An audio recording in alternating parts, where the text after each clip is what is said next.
Noswaith Dda. Good evening. I'm Richard Jones and I'm Chair of RCN Wales and Chair of Cwmtaf Morgannwg RCN branches. Really nice to welcome you all to this evening's Hustings event. Thank you everyone for attending our South Wales Central Hustings event. And I would like you to meet the panel. The first panelist is from the Conservative Party. We have Joel Williams, and he's the candidate for Cardiff North. Our second candidate is from the Green Party, and we're very pleased to welcome Emily Durrant, and she's the candidate from Mid and West Wales. Third candidate is from the Labour Party, and we have David Rees, and he's the candidate from Aberafon. And our last but not least candidate is from Plaid Cymru, and we have Will Rees, and he's the candidate from Cardiff Central. You are all very welcome this evening. And to start, I'd like to say that the candidates can contribute in English and Welsh. If a candidate does speak Welsh, you can click the interpretation button and simultaneously translation into English will be available. What we're going to do now is that each candidate will have 1 minute to give a short introduction of themselves, and then we will go to questions. So Joel, I will start with you, and you've got 1 minute to do your introduction. Thank you, Joel. Thank you, Richard. Good evening, everyone. It's a real pleasure to be here this evening. My name is Joel Williams. I am the Welsh Conservative and Unionist candidate for Cardiff North, my home constituency, the constituency in which I have lived all my life. I'm currently a Cardiff councillor representing Pomperenni and Old St Mellons on Cardiff Council. My background is I've owned my own business for around 8 years, since the age of 16. Public service is very important to me. Both my parents work in our public services, so it's a real pleasure to be here this evening to answer your questions. Thank you. Thank you, Joel. And our next candidate is Emily. Thank you, Emily, and you've got 1 minute as well. Thank you. Thank you very much. I am Emily Durrant, and I am the lead list candidate for the Mid and West Wales region, and I'm also the candidate in Brecon and Radnorshire. And I'd like to explain why I'm here this evening instead of Anthony Slaughter, who was billed to come this evening, but unfortunately an all-male panel was going to go ahead. And because we are the party of equality and inclusivity, we believe very strongly that that is not the right approach and that we will not participate in all male panels. So I have been shunted in at the last minute. Anthony is your candidate and he's brilliant, but I am here, and it's such an important topic for us that we didn't want to just pull out. We felt we had to have somebody here. So here I am. Nursing is incredibly important to everybody, so I'm equally happy to be here. My background is in food, farming, sustainability, yeah, so I do live in Llangwrs, but Anthony is here in spirit. Emily, you're very welcome. Thank you very much. And we go over now to David Rees. You're welcome, David. Hi, Richard, and good evening, everyone, and thank you for inviting me. I'm the Labour member for Aberafon, and you might think, what am I doing in the South Wales Central Hustings? But I suppose, in a sense, that if I give you my history, I am on the Health Committee in Senedd, and I previously chaired the Health Committee in the 4th Senedd. And more importantly, I actually chair the cross-party group on nursing and midwifery at the Senedd. And therefore, that is why I'm here tonight, because of my background in the health area and in nursing in that respect. So I'm here to basically try and answer your questions as much as possible and be truthful and let you know exactly where we're going in the years ahead. The next 5 years will be a crucial 5 years coming out of the pandemic. You know, health support staff and yourselves in particular have been heroic in the 12 months since the pandemic has hit.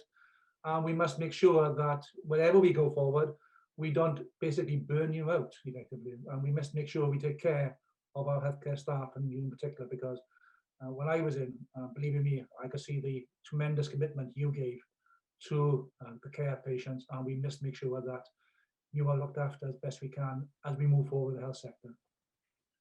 Thank you very much, David. And last but not least, Will. Thank you, Chair. I'm Will Rees. I'm the Plaid Cymru candidate in Cardiff Central. I live in Cateys, and that is where I'm currently working from home as well as a policy researcher at the Welsh Parliament. I'm really grateful for the opportunity to be here tonight and talk to RCN members about Plaid Cymru's positive and bold vision for nursing, health and social care across the board, really. In the lead up to the Senedd elections, I think it's really important to have a constructive debate around the solutions required to further implement the vision of a more effective and a more fair health and care system. And this was needed before the pandemic and is even more crucial now. So I'm looking forward to all your members' questions. Thank you very much. Okay, what we're going to do now is to move into the questions section. I'll take you through the process that we are following as far as the questions are concerned. RCN Wales has asked members to write in with their questions before this evening. We will also allocate time to take questions from the virtual audience. There's a question function on the right-hand side of your screen. If you can put your question here, we will come to these later in the event. We will also be monitoring Facebook questions, so feel free to pop a question on there if you're watching our live stream. To go over a few formalities to our audience, if you go into post questions using the question function, please make sure that they are appropriate and do not direct questions at just one candidate, as we want to give all the candidates a choice to speak and respond. Each candidate will have 2 minutes to answer the question, which will be read out by our excellent question master, Nick Unwin. Thank you, Nick. You've been really, really good in these hustings. I will approach a candidate to answer the question, so please wait until asked to provide your questions. I will also let you know when your 2 minutes is up, and you will get cut off if you go over 3 minutes. So here we go. Nick, can we have the first question, please? Sarah? Yep, just while Nick sorts out his mic, I'm happy to read out the first question. Okay. So the first question is, 2 weeks ago, the UK government recommended to the pay review body that nursing staff in England covered by Agenda for Change should receive a 1% pay rise. How would your party ensure that nursing staff in Wales receive a fair and meaningful pay rise that they deserve? Thank you, Sarah, very much for that extremely important question. And I'll go to Emily first, if I can, please, Emily. Yes, I welcome that question. So when that was announced, the Green Party was the first, and I believe so far the only party to commit to 15% as the only fair option. Because if there's one thing that this pandemic needs to ensure, we have to have a legacy that is a complete reassessment of what we value in society and how we value people that care and the people that keep us alive. So we would absolutely support a fair pay rise. And I should say that next week, Anthony Slaughter, who's your Cardiff rep and candidate and also our leader, is meeting with, what's it called? NHS Workers Say No, I think it's called that. Health Workers Say No, Cymru, the Wales equivalent to work with them on ensuring that what comes out of Wales is above and beyond this £735 bonus, which, you know, is something, but to be honest, I think it's a bit of a slap in the face, and working to make sure that nurses and all care workers actually are rewarded fairly and appropriately. Thank you, Emily, very much indeed for that. Will? Thank you, Chair. Well, the news that came out 2 weeks ago was shocking and a kick in the teeth, really, to hardworking nursing staff in Wales. They've gone above and beyond during the pandemic and certainly deserve a fair and well-deserved pay increase. Of course, health and NHS pay is devolved to the Labour government here in Wales and to the Welsh Parliament. And to that regard, this week, Plaid Cymru led a Senedd debate condemning the Tories' decision and calling for the next Welsh government to implement a fair increase, but also calling on the Labour government here in Wales to do everything that they can do now before the election, because obviously it's the current settlement comes to an end in the next few weeks, and so it's important that all representations are made to the pay review boards to ensure that we can get the pay rise to RCN members and healthcare workers across the board. And you know, obviously it's disappointing that we're in this situation, and possibly, you know, it is an issue that could be helped as if the Tories were to increase their 1% offer, then far net consequentials to Wales would give us a bit more room to play with. But I think it shows really that for as long as Wales is hitched to Westminster's wagon, we'll never be able to truly spend our taxpayers' money on what we want to prioritise, whether it be we see at Westminster hundreds of billions being spent on stuff like Trident, HS2 and Palace of Westminster renewal. If we had control over that here in Wales and perhaps more fiscal control, we'd be able to give more certainty to nurses and get that pay rise to you. Yeah. Thank you very much, Will. If I go to David next, please. Richard, let's make something clear, because I heard it as I've seen in the questions about the bonus. The bonus that was announced yesterday was a bonus. It was not a substitute for a pay award. We are awaiting the pay award review body outcome, and the Welsh Government put in recommendations to the pay award review body, and it did not, unlike the UK government, it did not put a cap on it. So we expect a fair, meaningful reward from the pay review body. And to me, meaningful means at least an increase above in real terms. And now I know the NHS is, the RCN has called for a 15% pay award.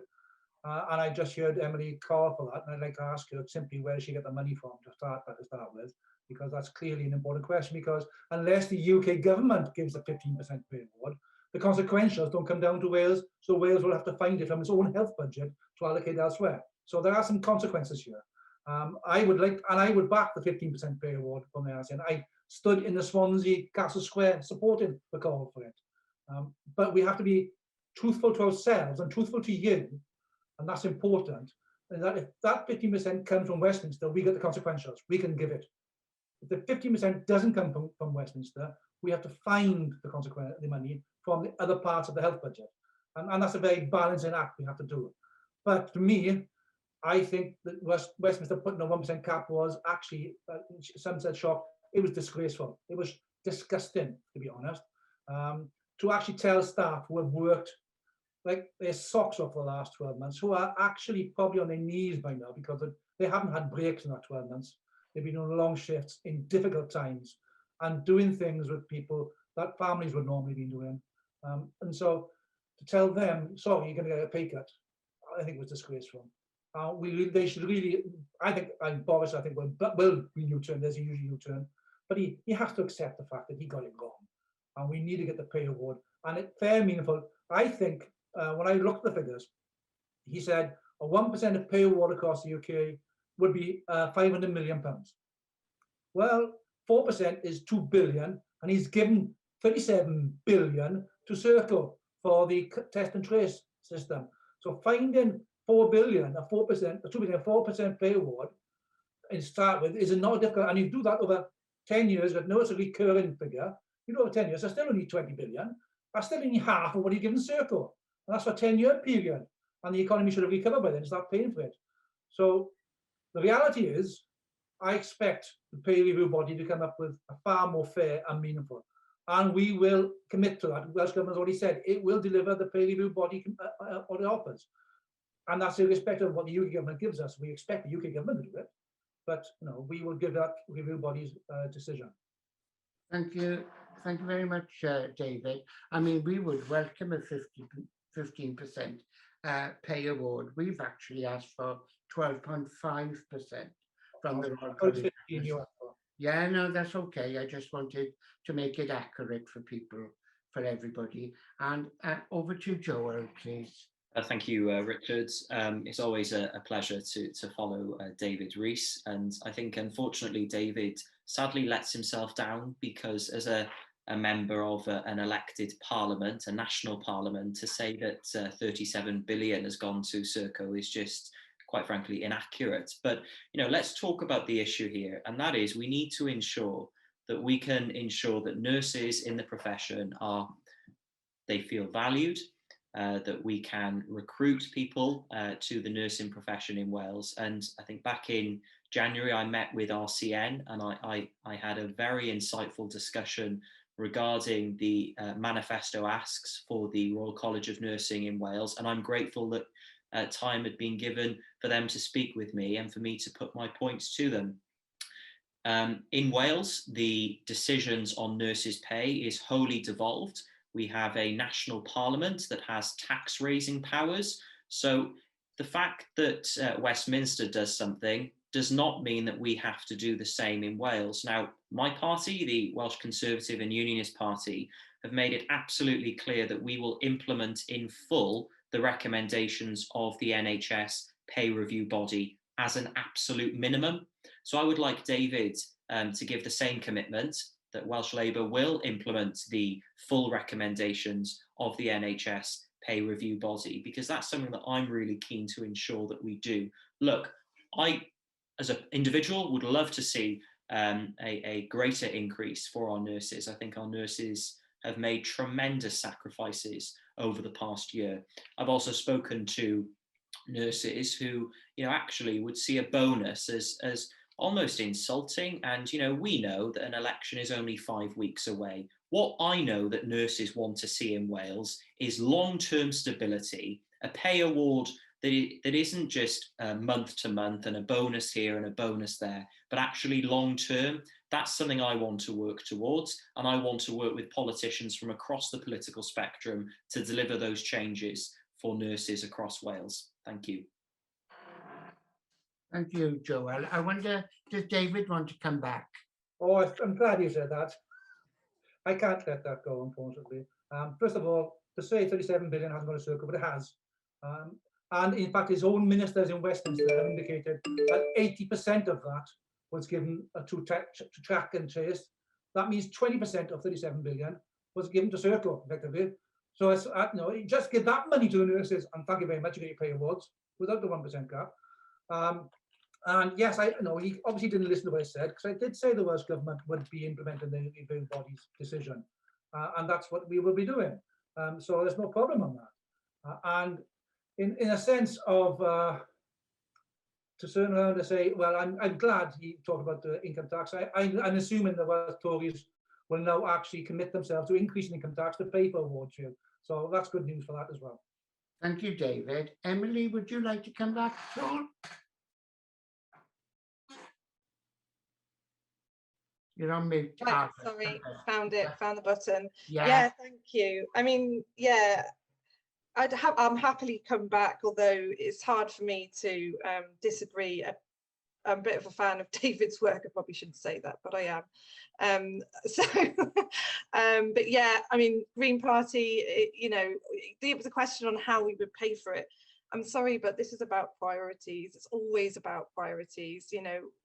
It's about where, and like you said, you have to move money around from elsewhere if you're looking at that same closed budget. But when you look at priorities, I think for the Green Party, I'm not an expert in health, but for the Green Party, I do know that we have caring professions at the heart of everything that we do. We are the politics of caring.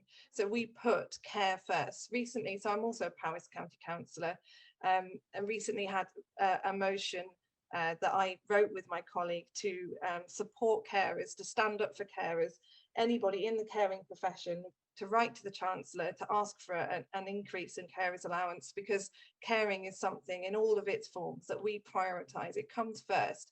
And unlike the government that we have in Westminster that wants to throw money pretty much at boys' clubs, everything that's the male profession, they just want to throw money at construction, anything with a hard hat and a high-vis jacket, because it looks good. Well, I'm sorry, but if you invested that same amount of money in nursing and caring, the rewards back to society would have been tenfold.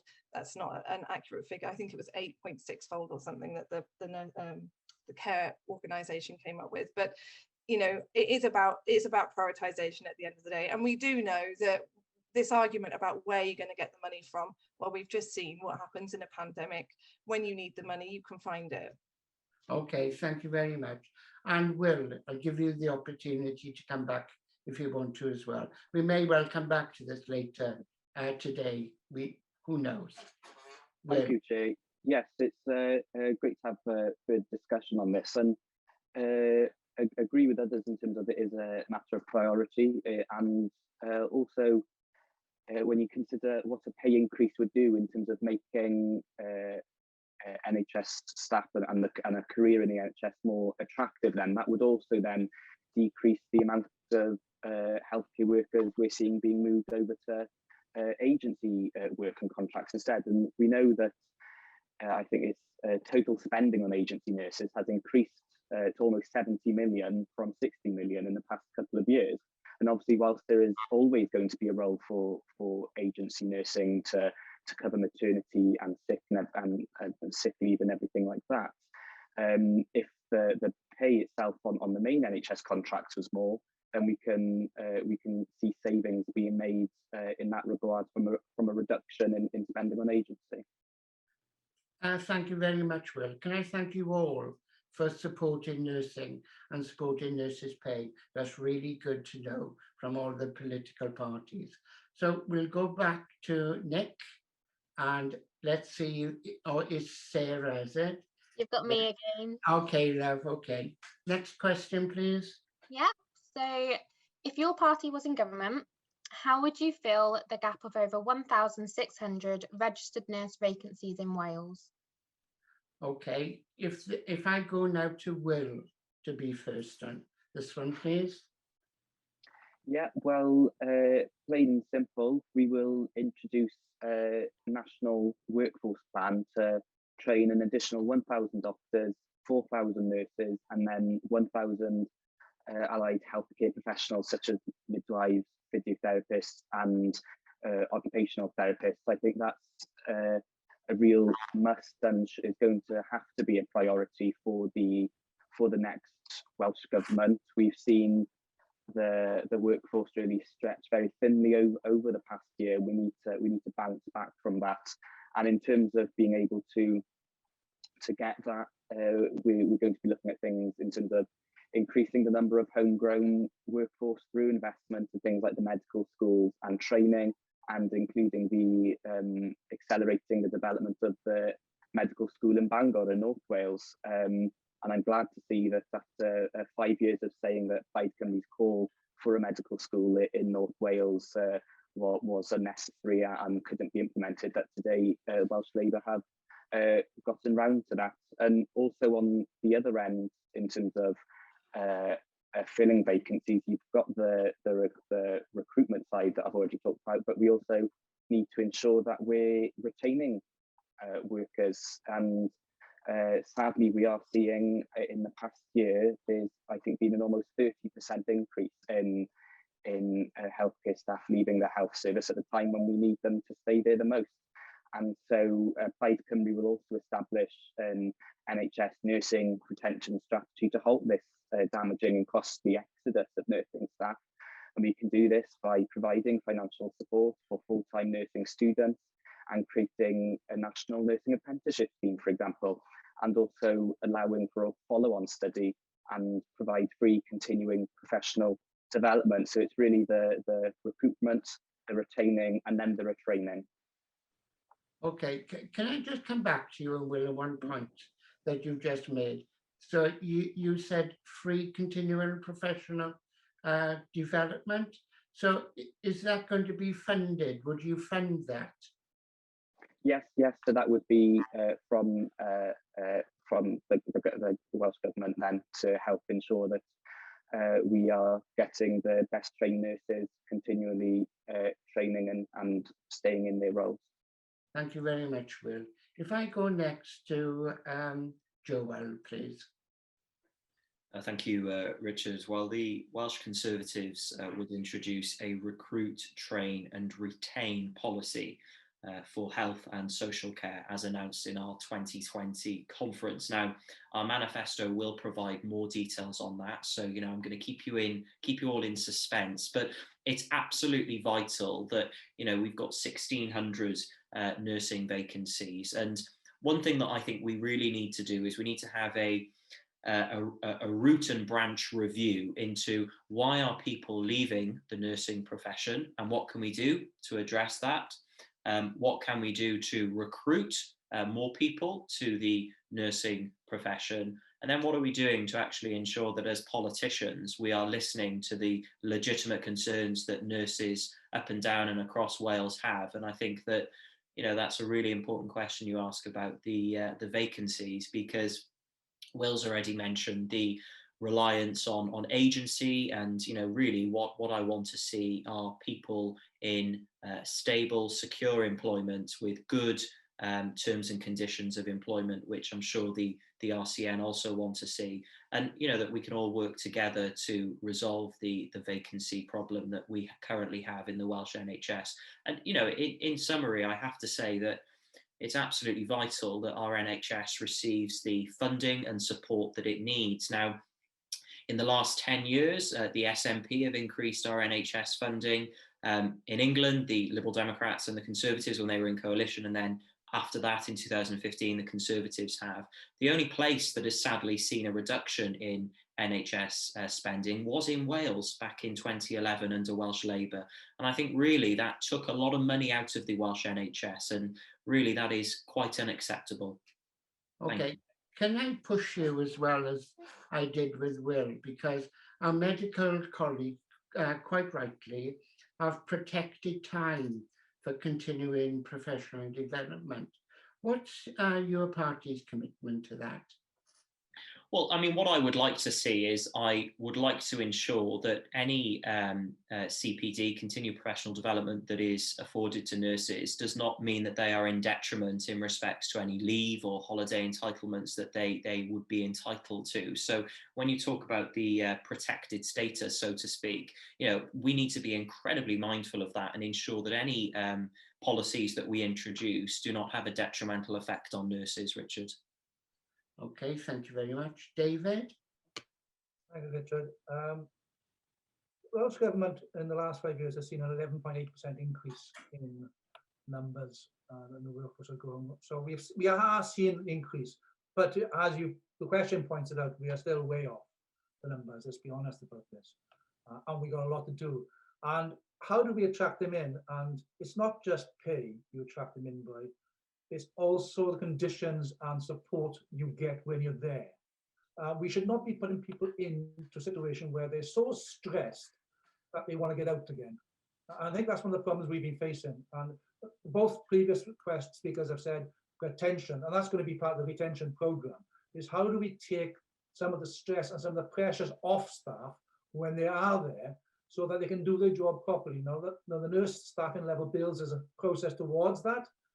And we know we got that through, and I will give Kirsty Williams the full credit for driving that through. I was chair of the committee at the time when that went through. And that has been expanded only recently, I think last month, into pediatrics, and we know that there are 2 more areas, like maternity and mental health, are 2 areas looking at. So that is an expansion of the bill, and that will go forward. And that will help because that puts the legal duty upon health boards to ensure that people are not overburdened because they are able to give the right care to the right number of people. But even so, that's still basically a minimum. That's not the best scenario, that's a minimum number. So we need to look at how we can develop that.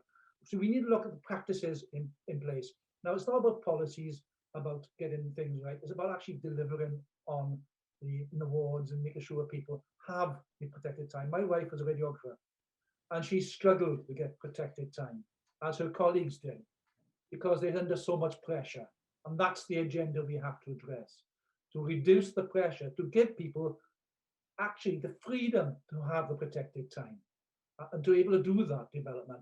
Now, if we wanted to develop and people on, so if people want to take on their next steps in their qualifications or move elsewhere, they need the time to do that study.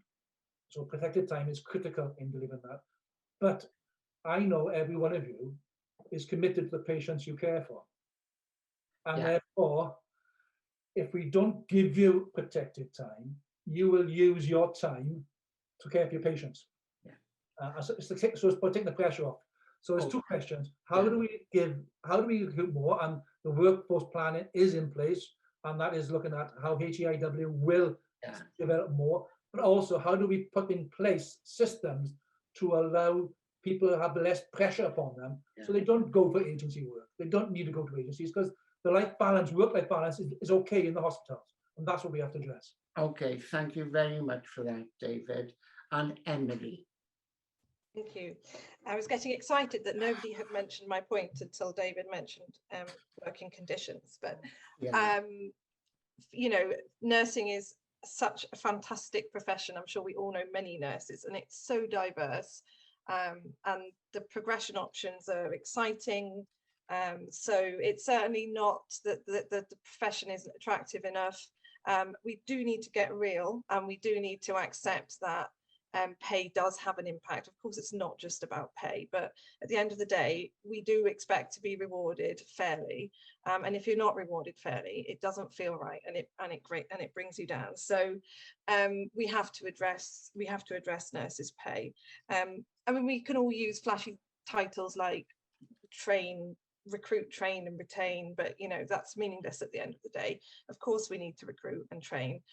What I would like to see, and this is probably more of a, you know, that you'll see my Mid and West Wales angle coming in here, but the community hospitals are so important, and being able to train nurses where they live in the community and have that whole kind of life work home balance is so important, and we need to invest in community nursing and reward them properly. So that's definitely my focus. But you know, I think we have in the Green Party a lot of policies that are aimed at lifestyle. We're very, very passionate about work-life balance, and that's why we feel that UBI, Universal Basic Income, is a fantastic policy, and we should be piloting that in Wales, because that gives everybody the opportunity to further their own career, whether or not, you know, because nurses are, you know, just like the rest of us, if you're just doing one thing all the time, no matter how much you love it, sometimes you just have enough. And I think it's perfectly normal and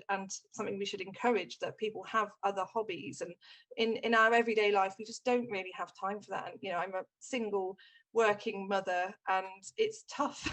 It's tough when you're trying to do everything and provide for the family, and then one of them's just come in now. So you know, we need to get real about pay, and we need to get real about lifestyle. So things like universal basic income and the 4-day working week, which is another policy that we've pushed for a long time, would really help with this. But I would definitely come back to the paying conditions, and the Green Party absolutely supports extension of section, I think it's section 25B, to you know, broader. I mean, the pediatrics, yes, agree, that's a brilliant win, but we'd like to go further. So yeah, making the kind of general job just less stressful, more enjoyable and more balanced. Thank you very much. I mean, I would love it to become less stressful and more work-life balance. I mean, but I have to say, the nurses out there are working incredibly hard for all of our benefits right across Wales. Absolutely. Can I thank everybody? And can I thank you all for, I put a supplementary in about protected time for continuing professional development. That is a really important aspect as far as our members are concerned. So I thank you for your commitment towards that. Okay then, Sarah, next question.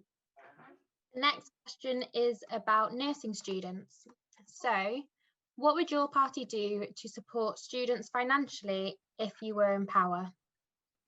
Okay, that's a really, really good question. And I'll go to David first on that, please. Well, of course, the Welsh Labour government has maintained the bursary in Wales throughout when it was removed by the Conservative and in the previous government in Westminster, and they talk about getting it back. They haven't yet. We retained it. We kept it. I don't even pretend that it's going to be sufficient enough, but it is a help to students to be able to get that bursary, and that's an important aspect. And we keep that so students can actually have that extra income coming in. Now, then there's the pathway. As no, personally, I benefited from a grant system. I didn't have a loan, student loan. I benefited from the grants, and I would love to have seen that kept. But we're not there. So how can we help young people also go into training and education? The bursary is part of that, and we've also got in Wales maintenance grants to help with students going into education, and that's a way forward. Now, I also believe, I think I heard Will mention it, the apprenticeship concept of going in, and I'm fully behind this concept because, we go back to perhaps the old RCN and RCN days in one sense, where we had that type of in-work training and allowed people to develop their skills in the workplace. But if we're going to be doing that concept, we have to ensure that there is also sufficient, not just time, but sufficient time for the staff to mentor and train them as well, because that's going to be a crucial element. So you're adding more protected time in that sense with that process. But we are already helping students get into the profession. We are already working with them to ensure that they don't find themselves having to leave because they can't manage financially. Okay, thank you very much, David. Can I go to Joel next, please? Thank you, Richard. I agree with a lot of what David has said. Shock. The need to ensure that people who want to enter the nursing profession are able to do so and are not hindered financially is really important. And, David has highlighted that the Welsh Government do have the powers to make decisions that are different to Westminster. So, for example, in Wales, we retain the apprenticeship nursing bursary, which I thought fantastic. I personally would like to see it continued, and I would like to see it strengthened here in Wales. So it highlights that actually we have an institution that has the power to make real meaningful changes to ensure that the nursing profession is safeguarded, not only for those presently working in nursing, but for those in the future. So I think that what I would like to see, and I know what my party would like to see, are the retention of the nursing bursary. I think, as David has mentioned, the grant scheme that has been discussed, I would like to see us, do more to ensure that nurses feel valued. And, as David and others have mentioned on this panel, it's not a simple pounds, shillings and pence argument, but in many ways, the policies that we will introduce will come with price tags. I personally take the view that it is money well spent and money well allocated supporting our nurses here in Wales. Thank you very much, Joel. Emily? Thanks. Yeah, I'm not going to repeat the same points. And of course, it's good that we've kept the bursary. But I do think that something that's not been mentioned is again, that it makes it so much more affordable and so much more accessible for a diverse range of people with different kinds of lives if they could train more locally. And we've had services stripped and stripped and stripped. As soon as you get north of kind of Merthyr Tydfil, anywhere north of there, you have to go miles and miles and miles in any direction. We have some fantastic, very small community hospitals where the staff are doing an astounding job, but we have so few services that we can actually access in this whole vast area, and being able to find opportunities for training and that continuous professional development in that whole part of Wales is really, really, really difficult. I know many young people who are training and working across Shrewsbury Way, and but they're from West Wales, and that extra cost of having to stay and live somewhere else is it makes it a real barrier for so many people. And of course, I'm really supportive of people coming into nursing later in life, and people who have overcome all sorts of life problems that come into nursing later, and that presents additional barriers. For instance, people like me, single mothers that might want to come into it. So we need to think outside the box and think about how we can deliver this kind of opportunity in more parts of Wales. Thank you very much, Emily. Thank you very much indeed. Will?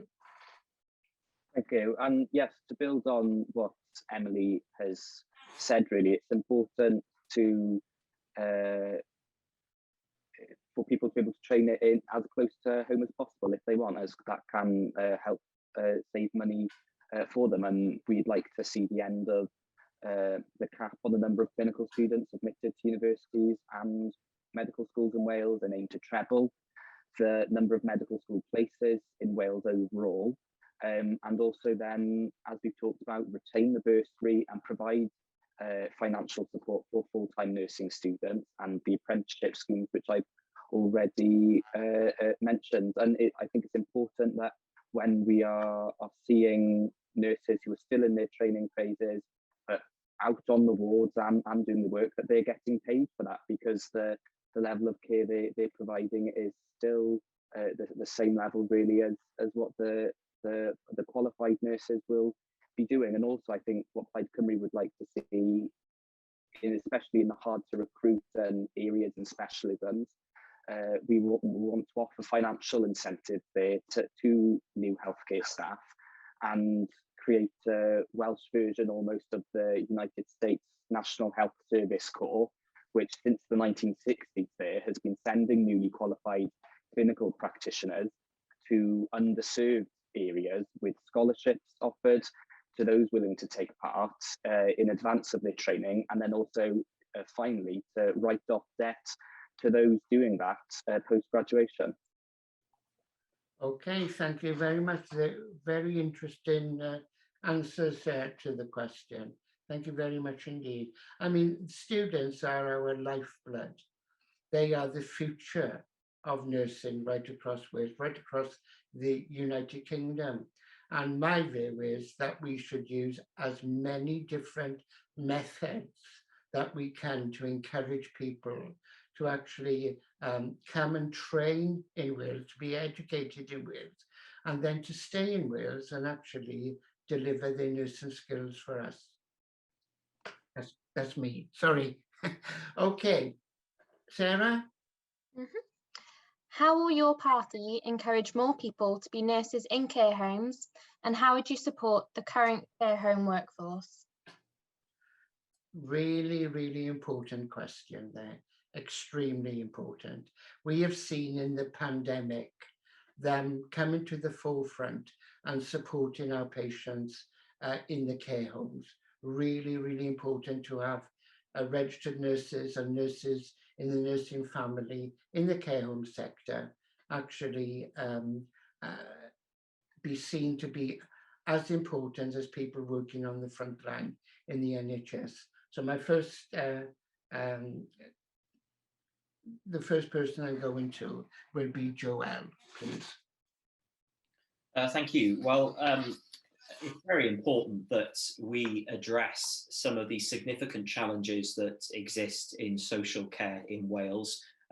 As a trustee and chairman of Cartref Care Homes in Cardiff. Now, Cartref is one of the only charity run care homes in Cardiff. It's a beautiful home. You'd expect me to say that. We've got 2 care homes in Cardiff. And, I have picked up, from the 7 years that I've been involved in Cartref, the significant and selfless contribution of carers, across the home. And one of the things that I'm so pleased that my party will do is address pay in social care. We need to ensure that our carers in social care get fair pay. That's absolutely vital. And as we emerge from the pandemic, it's also very important that we have a more hand-in-glove approach when it comes to the NHS and social care. So, what we need to ensure we do is that we link up the funding with local authorities, because if you think about it, you're going to create problems if you're giving a huge percentage increase in NHS funding, but then giving a real terms cut to local government funding, and local government is responsible on the whole for social care. So actually, I want to see a joined up approach where we can support our nurses and support our carers across Wales. So Richard, I hope that answers your question. Thank you very much. Will? Thank you. So yes, as already been mentioned, it's really important that we do support care staff in care homes. I think I'm right in saying that the majority of nursing in Wales is done in the community and in places like that. Obviously, a lot of the spotlight is often on the wards and the front line wrapping bandages, doing the stitches. Then after that, we need to be looking to invest in the care homes, community and district nursing. We want to raise the profile and the status of nurses and nursing care in care homes. And we can do this by increasing nursing student placements in care homes, alongside the development of career pathways, more specialist and consultant posts, and also, as Joel has mentioned, the ensuring that care staff are paid properly, because the majority of care staff in Wales do not receive the real living wage. And Plaid Cymru's Care Commission that was set up a few years ago and reported back in 2019 recommended that care staff in Wales should receive at minimum £10 an hour, and that is something that Plaid Cymru have been calling for to that regard. Thank you very much, Will. And just to clarify that 2/3 of care is delivered by nurses in the community and nurses in care home sector. So that's statistically really, really important. If I come to Emily next, please.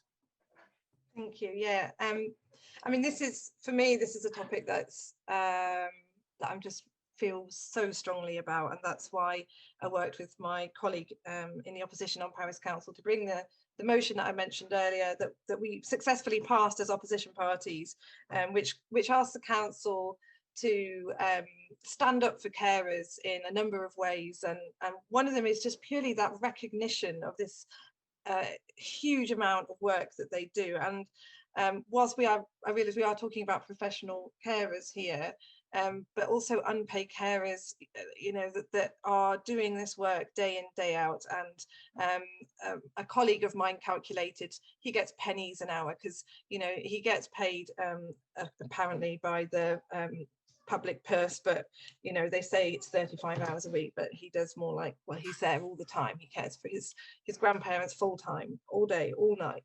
And this is what many carers do as a profession, and it brings me to tears. So it's so important. We called on the council to stand up for carers by making sure that they're paid, but also by making sure that people are actually claiming. This is unpaid carers again, just making sure they are actually claiming.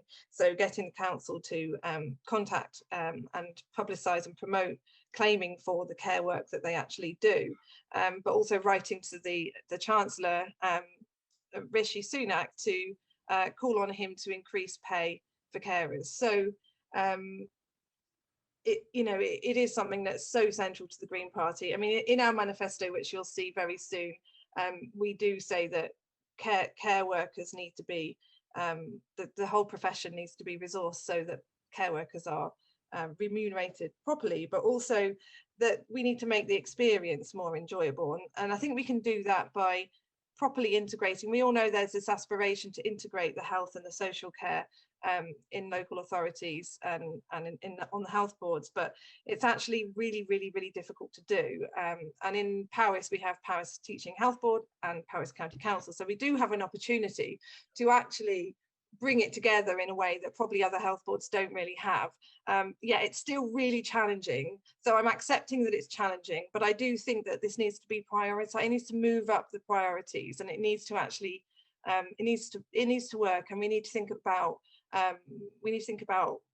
where reporting lines and governance structures. I think actually we need to go right to the top and think about where different arms of the health service and public sector are reporting to, because essentially, you know, we have a partnership board in Powys, but actually it's really difficult. It just feels like a kind of middle ground. You know, it doesn't really feel, it doesn't feel real, basically. So I think we need to do that. But again, I'm going to bring it back to, it's about what we value in society, and we do need to make sure that when we're building policy, and in everything that we do, that we are valuing the profession of caring, but also just caring as a, you know, as a kind of quality in human life and in society is hugely undervalued. And we know that because women are really undervalued in society, and we need to have these. And don't get me wrong, men make fantastic nurses. One of my closest friends has just been promoted. He was a sister and he's now, what's the next level? I've forgotten now. Senior nurse. Yes. And he's amazing. But, you know, as a caring society, we need to value that kind of part of life far greater. Thank you, Emily. Thank you very much indeed. And now David. Thank you, David. Thank you, Richard. Before, can I just congratulate Emily in that case on the work she's done for carers? Because obviously they different. We've got to separate carers from care workers, Yeah. and because there is a difference, Yes. fundamental difference. But well done on that. The question is about care workers, and again we mentioned community nursing, district nursing. They again are slightly separate from the care home sector, but I'm sure we'll come on to those later on. I'm sure we will. But in the sense of care workers, I'm very pleased that the Welsh Government has announced, or Welsh Minister, First Minister, in today's launch of campaign, actually announced that the next Welsh Labour government would implement a real living wage for all care workers. Okay, so that will be in place if we get re-elected. So all care workers, and Will, I think, has mentioned the same thing. So all care workers will should get a real living wage, hopefully that's beyond May 2021. So we are already in that place for care workers. But the question is also about nurses in care homes. And it's a question here. I think it was Will who mentioned it. And it is right. We need to get more students into care homes as well. So part of their training and development, so that students are getting more experience of care homes. Because there are many people who believe and want to go into the care home sector because they feel comfortable in that. So it should be part of regularly of many more. And whether we make it an option, whether they make it compulsory that they go there, that's important. So we need to improve the ability of people to experience the care home sector in development. And that's going to be crucial. And that includes perhaps nurses in the tertiary sector who are going for further qualification and want experience, they can also get experience in the care home sector. So that accessibility is critical. So we are all agreed, I think, on the care workers. And the Welsh Government, the Welsh Labour Government has already put in place the Social Care Fair Work Forum, which will look very carefully at working with employers and staff to be able to look at good terms and conditions. We've already regulated under the Social Service and Wellbeing Act for qualifications and a career pathway in care homes. That's already in place. What we now need to make sure is that there's a decent wage that goes with it, and that's what's already been committed today by the First Minister. That will be in place. So we are moving along the lines of getting the care home staff recognised as appropriately for what they do. And I think the pandemic has shown there's a desperate need, and what's more, just not a desperate need, a public support for that, which I think is also crucial. And I think that's important.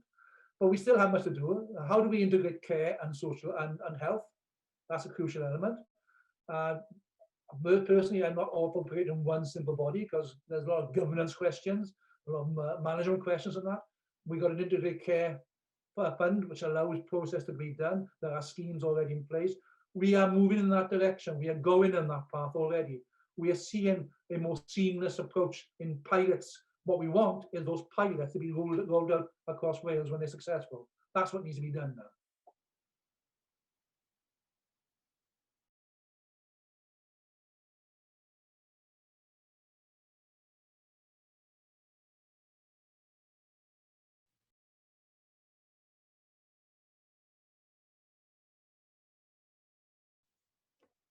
You're on mute, Richard. Do you know that? Am I okay now? That's Yeah. okay.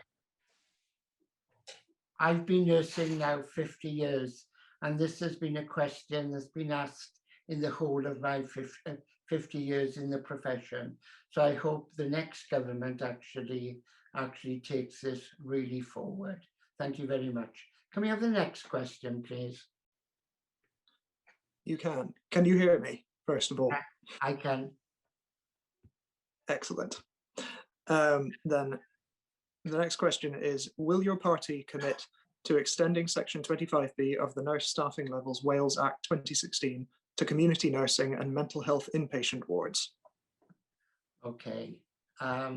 We were the first country in Europe to actually introduce this into legislation. So this is really, really important. And perhaps I'll go to Emily first, if I could, please. I'm glad you did, because could you repeat the question? Yeah, can you repeat the question for Emily, please? Certainly can. Will your party commit to extending Section 25B of the Nurse Staffing Levels Wales Act 2016 to community nursing and mental health inpatient wards? Thank you. Yeah, sorry, I thought that was it.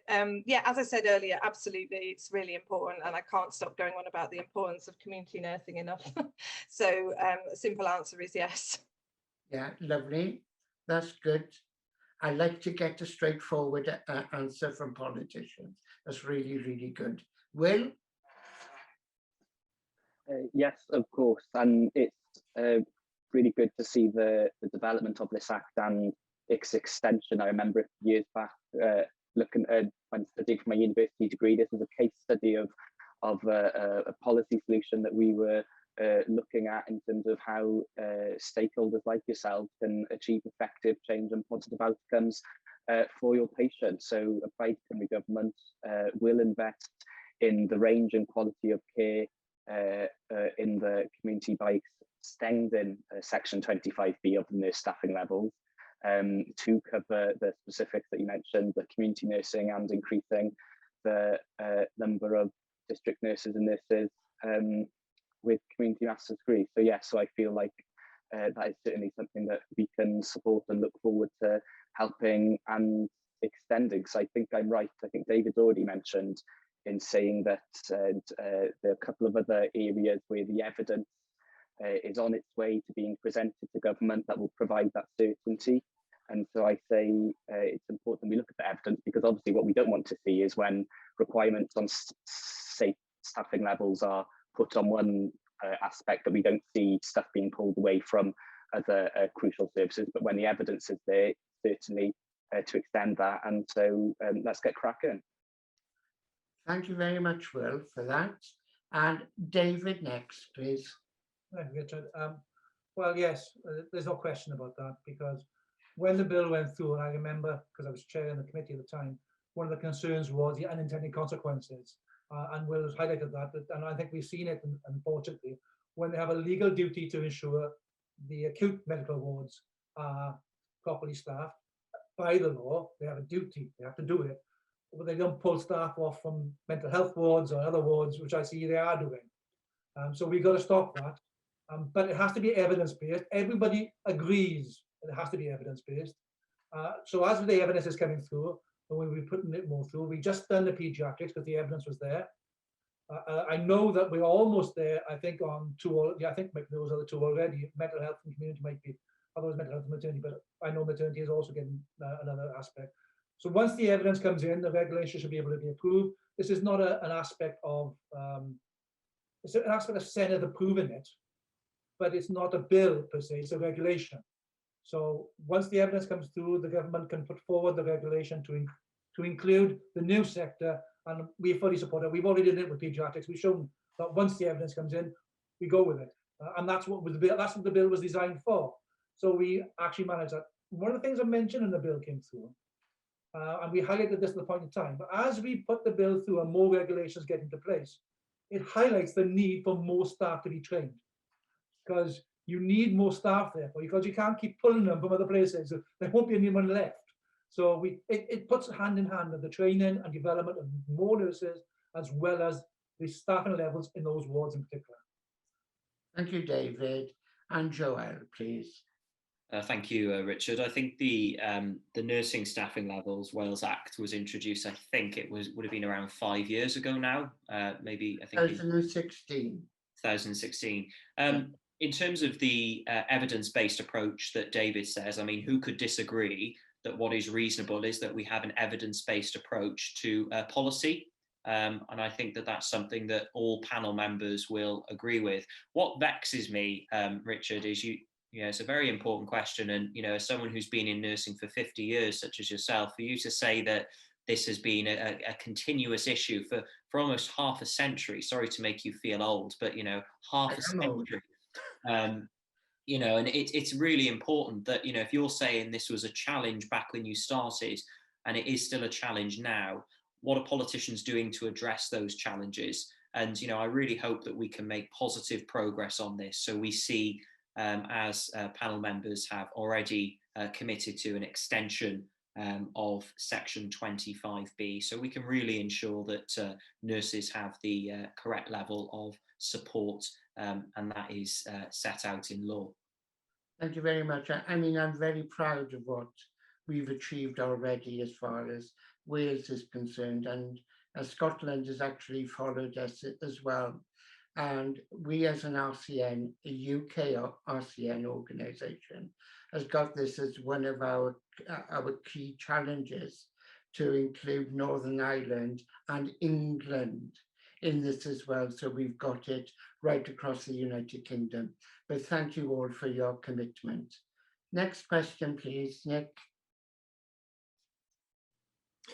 Next question is, considering the impact of the pandemic and on the mental health of nurses and healthcare support workers and on their families, how would your party support the workforce's mental health?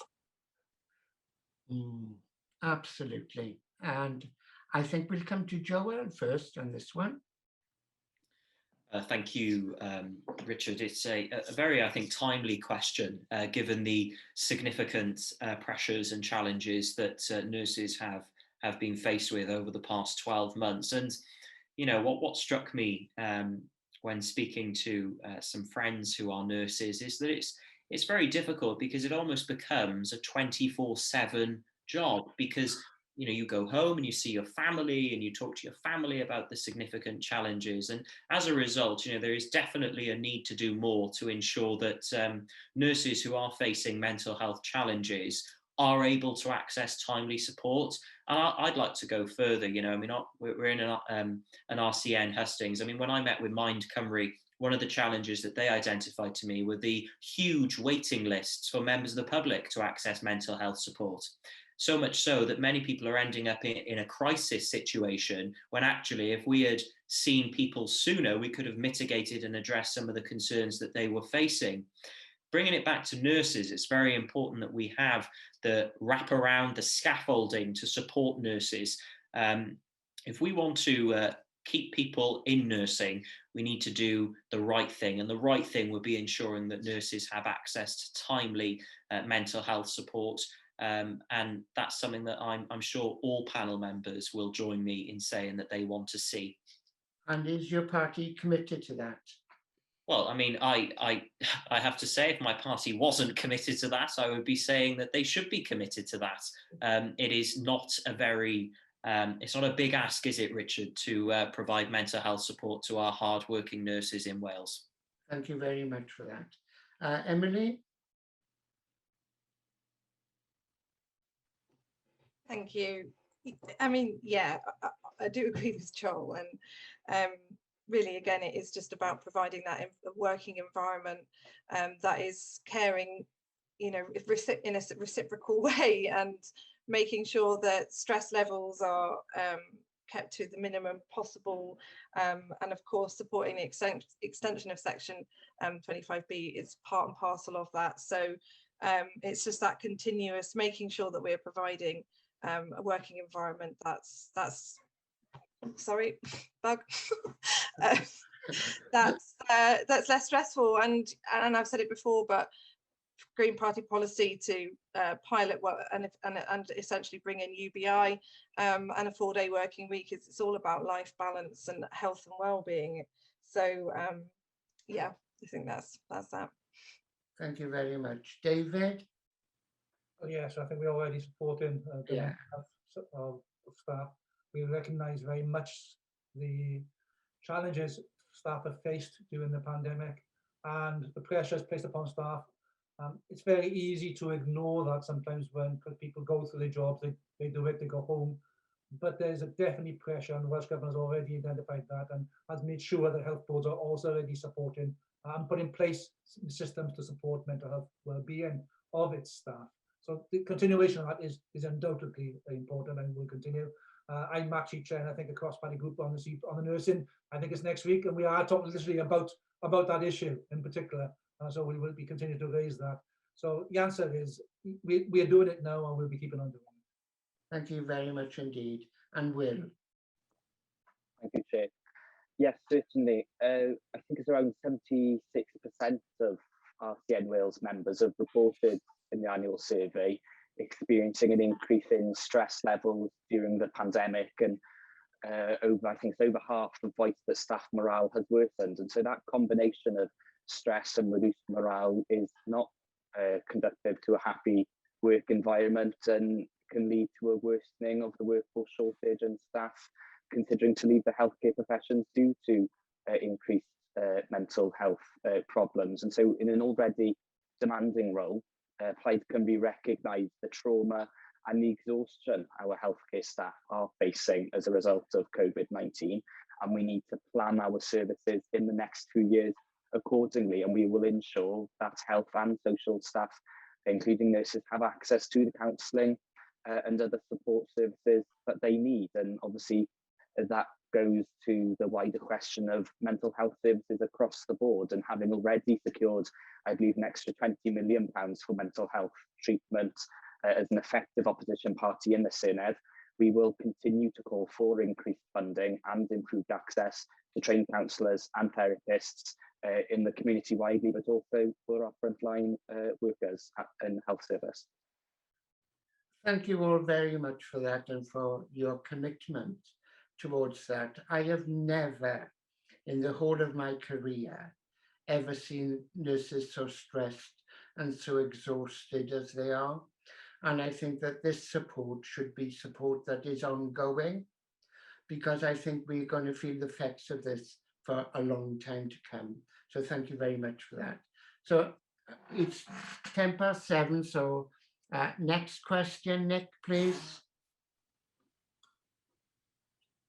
Next question is, do you agree that a one-off payment is not a significant pay rise that I and my colleagues deserve?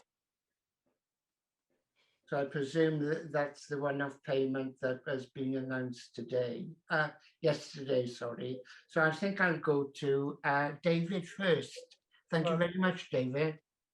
As I said at the beginning, this is not a pay award in the sense of it's not to replace the pay award. It's a one-off bonus which the Welsh Government wants to be able to give to the workers who have committed themselves over the last 12 months. And it's actually, I think, £735. But the reason it's when we talk about the £500 is because when we did it last time to social care workers, we give a £500 bonus. The government would not remove the taxation and national insurance contributions. They insisted on taking tax and national insurance from it. So it ended up being a lot less than the £500. So what the Welsh Government has done this time is actually bumped it up a little bit so that it guarantees the £500 goes to people. So the Welsh Government is paying the tax contribution and the national insurance contribution of that bonus. But it's a bonus. It's not, and I repeat, it is not to replace the pay award. We expect the pay review body to come through with a fair and meaningful pay award, which will be honoured. That's the crucial element here. So it's a bonus. Please don't think it's a trying to say it's a payout. It is not. It's a one-off bonus, which is basically there to say thank you for what we got. And I hope the pay review body also say a thank you in recognising the achievements as well. Thank you. Will? Yes, of course. The one-off bonus, whilst welcome, is no replacement for a permanent pay rise. And so, whilst we welcome the decision yesterday, which I have to say was remarkably well timed to coincide with the Plaid Cymru debate that was to be held later in the day on NHS pay. Whilst we welcome that and are thankful that the Welsh Government has this time worked out their contribution to taxes and everything to make sure it is the full £500. Plaid Cymru want to see a full, permanent and fair, well-deserved pay rise to nursing staff. Thank you very much. And Joel? Thank you, Richard. Well, the bonus represents approximately £1.30 per week. So that's the price of 2 newspapers as a thank you to nurses. And indeed, I welcome the bonus. However, it is absolutely clear that what nurses across Wales really need is long-term certainty when it comes to funding and when it comes to pay, because handing baubles out 5 weeks before a huge election is something that many nurses and members of the public just see through. Now, we welcome the bonus, and I think that the bonus is right for our hardworking nurses. But I make the point that what our nurses need, and what nurses who I have spoken to are telling me that nurses need, is long-term certainty when it comes to pay. And some baubles from Labour's tree right before the election is not giving nurses the certainty that they need and that they deserve. Thank you, Joel. And Emily? Thank you. Yeah, I mean, I'm not going to make a strong political point about this, and I'm not going to pretend to have a hugely strong view on it, because I don't think you can until it's seen in the context of the decision that's about to come on long-term pay. There's no point in me repeating the same points as everybody else. That, of course, everybody wants to have a bonus, but really, that's not what's fundamentally important in the long term. And when we're just talking about mental health and stress levels, I'd be really interested I don't know, but I'd be really interested to know what the view is of nurses and how they would like to see the money best used, and if that is the right way. I don't know. As long as the pay rise comes that they all deserve at the right time, that's what's really important. Yeah. Thank you very much. Can I thank everybody for, it's now 7:15. I think we're right on time. We've finished with the questions, and thanks everybody for putting in the questions, and a particular thanks to all the candidates for answering the questions for us. What we're going to do now, we've got an animation, and it's an animation on safe and effective care. That we're going to have that before we actually round up the evening. Thank you very much.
thank you all very much indeed. What I'm going to do now is I'm going to give each of the candidates 1 minute to make their closing remarks.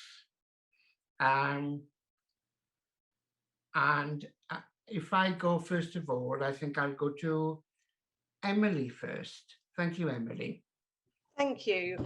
Yeah, I'm not going to use this time to make some political points. I just want to say thank you so much for having me. It's been such a pleasure, and I've actually learned a huge amount preparing for this and listening to my colleagues on the panel and listening to Richard and reading the chat. So it's just been a really nourishing, fantastic experience for me, and I've taken away so many notes that will hopefully inform our work going forward. And it's really great that there's this big focus on mental health. As somebody I've had problems with my mental health since I was 3 years old. I've had help from the public sector, and you know, I can't thank the staff enough, and but I do think we need to keep investing more and more in that. So yeah, thank you everybody. Thanks to all the nurses out there, really appreciated.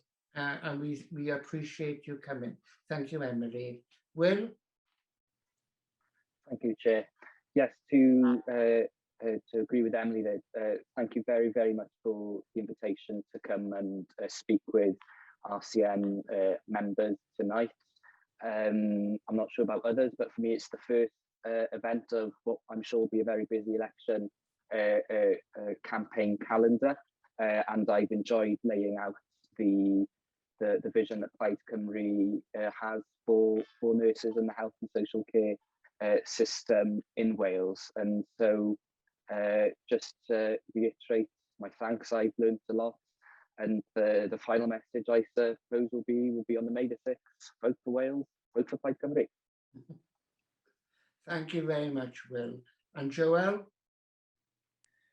Thank you, Richard. I've really enjoyed the opportunity to take the questions from RCN members this evening. And you know, my one wish would be that actually more members of the public could see that actually, as politicians, we do agree on things. And although we represent different political parties, there are areas of common ground. And I wish that there were more areas of common ground where we can work to deliver the meaningful changes that we know our country so desperately needs. And when it comes to nurses, I am absolutely confident in saying this, that we can work together to deliver the changes, so we can ensure that we amend Section 25B, we extend the provision, we ensure that nurses have access to mental health support and timely mental health support.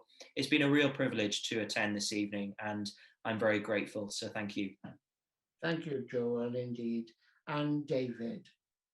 Thank you, Richard, and thank you for the invitation tonight. And I think a bigger thank you goes to each and every one of you for all the work you're doing day in, day out, and the shifts you're going to go into, and some of you may even be going into a night shift now. So thank you very much for what you do.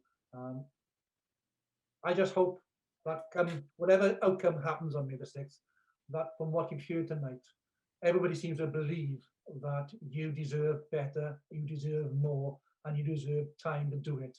So let's hope that the government that comes in delivers on that. Thank you. I will tell you which government I want, but okay, thank you very much. Can I thank all the candidates for your participation tonight? It's greatly appreciated. And thanks to our virtual audience for attending this husting tonight. We are hosting a number of other regional hustings, and on the 22nd of April, we'll be hosting a national hustings with the political parties' health spokespeople. So please put that date in your diary. I encourage everyone to follow the RCN Facebook and Twitter page for more news on Vote for Nursing. That's our 2021 manifesto. I'm sure all our candidates have read it from cover to cover. And please keep safe and well. And thank you for everything that you are doing for us all across Wales during this pandemic. Have a good evening and bye-bye.